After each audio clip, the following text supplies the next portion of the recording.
We need to sever the power to the switchboard without stopping the power to the alarm.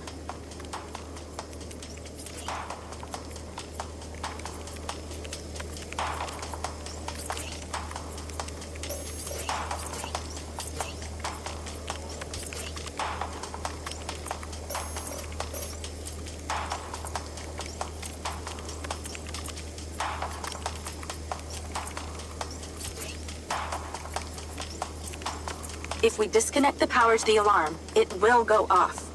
You'll get arrested, capiche?